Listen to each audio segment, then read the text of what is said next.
It's time to potentially and unintentionally piss off some butthurt fans. The Washington Commanders are 1-1, second place in the NFC East Division. Last season, they came out of nowhere with the rookie sensation Jaden Daniels helped leading the way. Jaden threw for 3,568 yards, 25 touchdowns, had 9 interceptions, and he also had 6 rushing TDs. Last season, the Commanders finished 12-5, also finishing second place in the division. They were having a good year, and they also had that miracle Hail Mary play against the Chicago Bears. And with plays like that, it made me think, could this possibly be the year that they go all the way? Could the stars be aligning in favor of this team to possibly win the championship? They made it to the playoffs, became road warriors for a little bit, knocking off the Buccaneers and the Detroit Lions until they went into Philly for the NFC Championship game and got mollywopped. And I'm sure some people came away from that season thinking that they would be back. They would go a lot farther than they did last season. So now we look at this season. They're 1-1. They defeated the New York Giants in their home opener. The Giants are now 0-2, which is impossible, right? Because Daniel Jones is gone, so the Giants should be 2-0. When Daniel Jones was there, it was all his fault.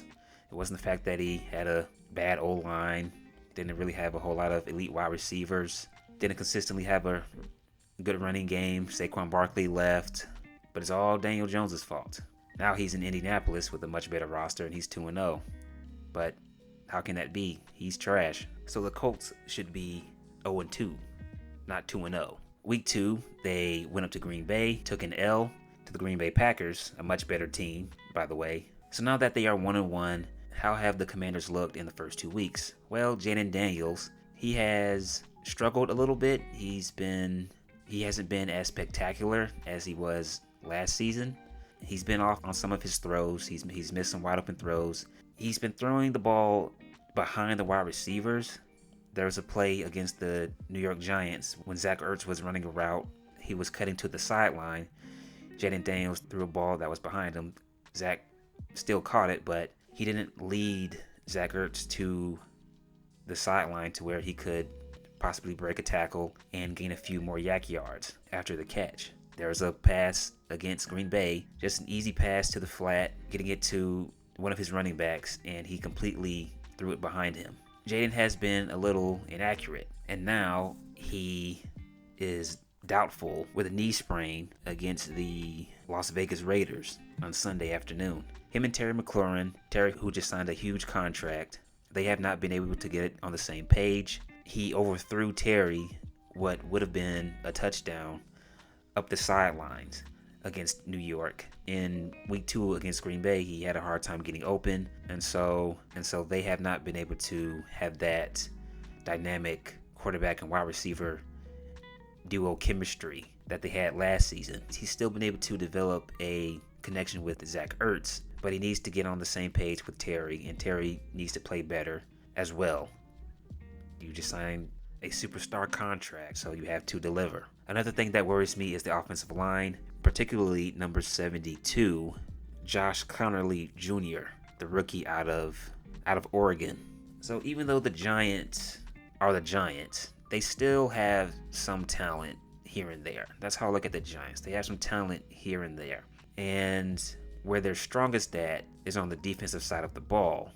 Their front four with Brian Burns, Dexter Lawrence, Thibodeau, and the rookie that they just got, Abdul Carter. Jaden Daniels was sacked 3 times against the Giants in week 1, and he was sacked 4 times against the Packers in week 2. So Josh has gone up against the likes of guys like Brian Burns, the elite pass rushers that Green Bay has on the edge. He has struggled to stay in front of those guys. Now he is a rookie. So hopefully he'll get better, but right now that is a big weakness in that offensive line for the Commanders. And then they're going up against Las Vegas, so he's going to see a guy named Max Crosby. It's been a rough go for the young rookie, having to go up against these elite pass rushers. Was last season a fluke for the Washington Commanders? They're 1-1. It's still early. We've seen teams start off slow and then they finish the season strong, and we've seen teams start off hot and then they finish cold. But right now, though, things are looking bleak. hopefully Jaden can get better physical wise with his injury, and also he'll be able to throw a lot better. Terry McLaurin will be able to get open, and then they can develop that chemistry.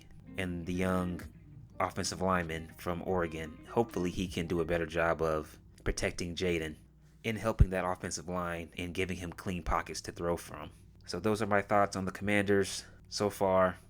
Please like and subscribe. That is it. I am out.